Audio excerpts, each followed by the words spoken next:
బొల్లారంలోని Holi Trinity church 179వ వార్షికోత్సవ BJP రాష్ట్ర అధ్యక్షుడు రామచంద్రరావు పాల్గొన్నారు.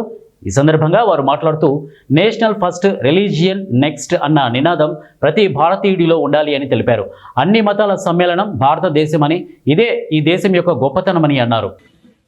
దాదాపు 1840 ఆ ప్రాంతంలో 47లో దీన్ని కట్టడం జరిగింది. క్వీన్ ఎలిజబెత్ సొంతంగా ఈ యొక్క చర్చిని కట్టడం జరిగింది. ఇక్కడ పాస్టర్ చార్ల్స్, అదేవిధంగా సెక్రటరీ సుందర్ గారు ఉన్నారు.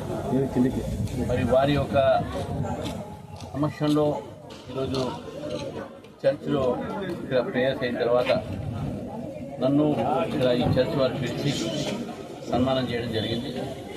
మరి చార్ల్స్ ఇక్కడ ఉన్నటువంటి పాస్టర్ వారు అనేక సంవత్సరాలుగా నాకు పరిచయం కూడా. భారతదేశంలో అన్ని కులాలు అన్ని మతాలు కలిసి జీవించేటటువంటి ఒక దేశం. ఇక్కడ మన దేశంలో యహూదీలు వచ్చారు, జ్యూస్ వచ్చారు, పార్సీలు వచ్చారు. అన్ని మతాలకు భారతదేశంలో స్వేచ్ఛ ఉన్నది. కానీ ఏ మతం ఉన్నా, ఏ కులం ఉన్నా అందరం కూడా ఫస్ట్ మన మతం కన్నా ముందు మన ఈ దేశవాసులు అనేటటువంటి ఆలోచన కూడా ప్రతి ఒక్క దేవాలయం నుంచి కూడా రావాలి. నేషన్ ఫస్ట్ దెన్ రిలీజియన్ అనేది రావాలనేటటువంటి ఆలోచన ఉండాలి.